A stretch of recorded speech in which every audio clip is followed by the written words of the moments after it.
Alive and alert on the north side of the dirt. It is your man D Real coming at you with another Be Real with D Real, where edutainment is what I do.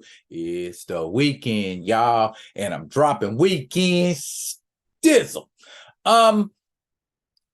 Black Panther issue number 3 by Eve Ewing dropped this week. I got it. I read it. I read it a couple times. And I've had time to it's been 2 days, and I've had time to lay and sleep and contemplate on it, even while I'm plotting other things.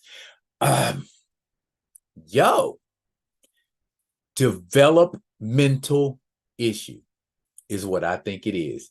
Up there behind you is one of the variant covers for Black Panther number 3, just as the one on the opposite side of that stand is the variant cover of Black Panther issue number 1. Didn't have many variant issues of issue 2, but I got the Search for Sadaka by my man Greg up there, so I'm not going to pull that down right now. Anyway, I'm going to put up the variant cover by Salvador, and we're going to talk about the issue. But before we talk about the issue, I need you wonderful people who rock with me to do what you always do for me. Comment, like, subscribe, and share the Be Real with D Real page so that when the material comes out, you get it if you're digging what a brother's shoveling. Put some dirt in my bucket. Comment, like, subscribe, and share all that you see and hear right here. I like that. I might go with that. Okay. Variant cover. Ain't that sexy? Ain't that sexy? Didn't Salvador put it down on that cover, man? I like that. I need that one. I need that one in my life. But anywho way, as we begin issue 3 of Black Panther number 3 by Miss Eve Ewing, there's a lot of John Romita in there. Rest in power, John Romita. Very prolific, influential artists, not just to us who read comics, but people who drew them, people who wrote them. John Romita, super influential, and his legacy is carrying on through his son, John Romita Jr. Spider-Man number 50, the cover for John Romita. But anywho, when we open this book up, we pick up right where we left off on issue 2 with Black Panther in Base's house, getting ready to do something. And Base done reached up under her table and pulled out her vibranium weapon on T'Challa. And he done already did his research. You know what I'm saying? He done already did his research. So when Black Panther roll up in there, he's like, I do not wish to continue fighting you, Natima. Or should I call you Besa? So see, my man came in there already. I already know what's going on, girl. So just relax and let's talk. Wasn't no really a whole lot of combat going on in this issue. It was just more of a discovering things. And, and he tells, Besa, the Oryx, letting everybody know by issue 3 what Besa is supposed to be, as if you couldn't tell, she was Antelope Ninja Lady in white.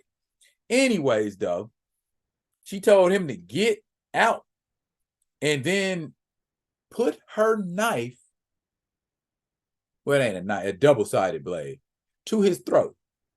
And she said, you aren't going to try to disarm me? And he said, I told you, interesting adversaries are hard to come by. And I am curious to know what you are investigating. Okay, just like we thought. Okay, the more we get into learning about who Besa is, we find out she's a little more gray than she is black. And she goes on to tell T'Challa a series of kidnappings of BT, that's Bernine T'Chaka, the city they're in, if you're new to this, that BT elites are being kidnapped, and those who are associated with them are being kidnapped. And she has a theory that the people this is happening to do not include Baba Nakisu. Who is Baba Nakisu? Baba Nakisu is a crime boss, a serious crime boss. And the way Besa makes Baba Nakisu sound, he sounds a lot like he could be the Wakandan equivalent of Wilson Fisk. So I like the fact that they are introducing us to new adversaries versus giving us Wilson Fisk. Okay. His father's father ruled with force and was known for some of the most vicious acts Wakanda has ever seen. Nakisu took the helm after his father was murdered by the rival Ilonga family. So, like I said to y'all in a previous video, Wakanda is not crime-free. Not only is Wakanda not crime-free, Wakanda got crime families. Isn't that wonderful for T'Challa? Yeah, so now he's got a bunch of stuff he needs to quell. But anyway, the Longa family murdered Baba Nakisu's father when he was 19 years old, and he took over and declared that he was now Baba of all the family in the city of Bernine T'Chaka.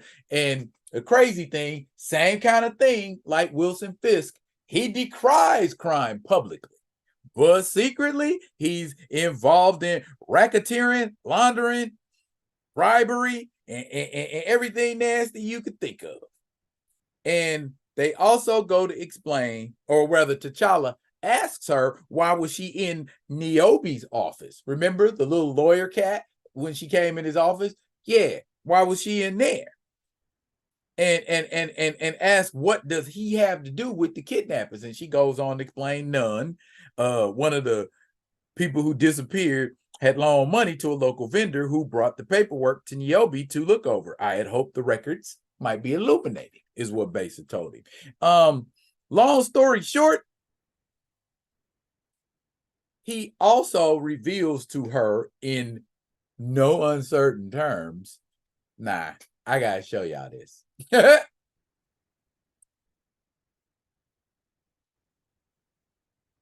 She still thinks he's a pretender and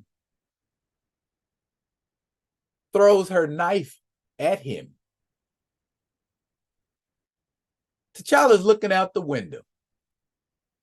He does not even turn around and catches that knife. When he catches that knife, she's like, you're really him. You're really the Black Panther. And he said, I am, and I think that we can help each other. T'Challa about to handle them, though. You know what I mean? At least that's what I thought was getting ready to happen. And long story short, my man said, we ain't got time for this today. Every dishwasher in town thinks that he is Bruce Lee. BT is out of control. I was sent with this. The Leo bride is nostalgic for some simple food she grew up eating here in Klima's Inn. She sends this list of requests. So that gives T'Challa an in into the wedding because the guy says, and as for staff, send him. I want him on my side in a pinch because he see, oh, that fella can squabble, you know, and then T'Challa contacts who I assume is Natima, aka Besa, and tells her slight change of plans. In a good way, I have a bit of cover now.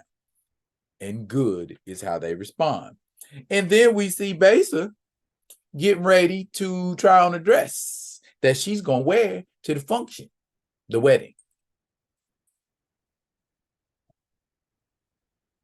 Beautiful color, beautiful looking dress. You know what I'm saying? And let's not forget, Besa got them abs, and Besa is just, she banging out the world looking like Jade Cargill. So, yeah. So now we see Mohanda, Wakanda's northern neighbor, many years ago, and Natima wanting something.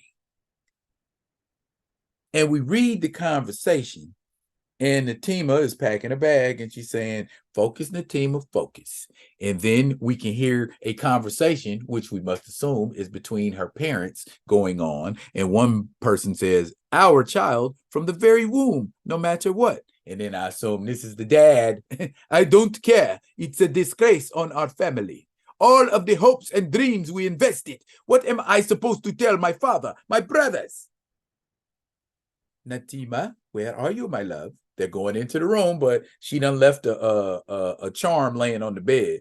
And mom is like, no, my baby is gone. What to tell your fathers, your brothers? Tell them that you drove your own child away. So we know Natima got some kind of history where she had to leave her dad's house. Then we see present day Wakanda and the wedding. Burning T'Chaka, present day. There it is, right here.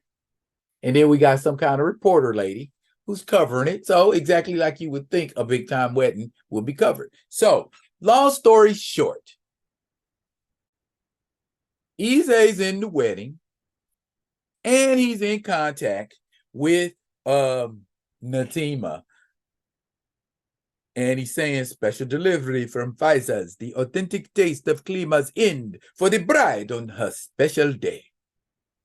And some of these folks who either look like bodyguards or scientists or a combination of both are like, how very rustic. And then all of a sudden, somebody shows up at the wedding. Surprise guest, wedding crasher. Ladies and gentlemen, that looks very much like a motherfucking Deathlock to me. And as y'all recall from the previous 2 issues, there was a lot of experimentation going on in a shady place with Deathlocks as the result. Bottom line, we know it's getting ready to go down between T'Challa and the Deathlock. So in the middle of all of that, Besa has stashed her costume. She's scrambling to get hers at the last minute. Now,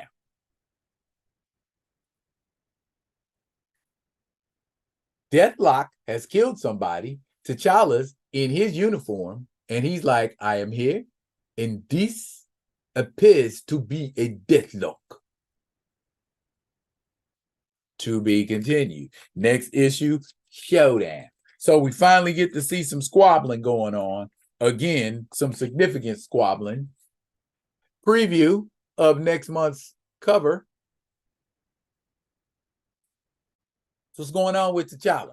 Y'all need to run out and get it. I believe Eve Ewing is building a very lush universe for T'Challa. I think that's what I see. That's what my comic book sense tells me. She's building a lush universe for T'Challa that he can dwell in Burning T'Chaka, because he's doing well over there with Jed McKay and the Avengers, and we're liking what we're seeing there. So as long as she taps in and stays in contact with that, things I need to know. The transition from the Black habit to his current habit. Why is T'Challa in Avengers in his Burning T'Chaka outfit if the whole idea was we want people to think this isn't T'Challa? But then we see him with the Avengers So with Captain America, Captain Sam, no less. So what are we to think about that? I'm ready for the reveal. I'm ready for the reveal. I didn't necessarily get vibes. Catwoman, Batman vibes. I didn't necessarily get those, but Besa and T'Challa are working together. Nothing wrong with them working together. But if they get romantically involved, I'm going to say I told you so. Because a bunch of mugs was fighting me on that shit. Like, nah, I don't see that. Yeah. I've been reading comic books longer than most of y'all. So just accept the wisdom of one who knows. Starhawk quote. Anyway, that's it for now. But fret not, I will be coming at you with another one of them other ones. And until I do, y'all be good. Be good to each other.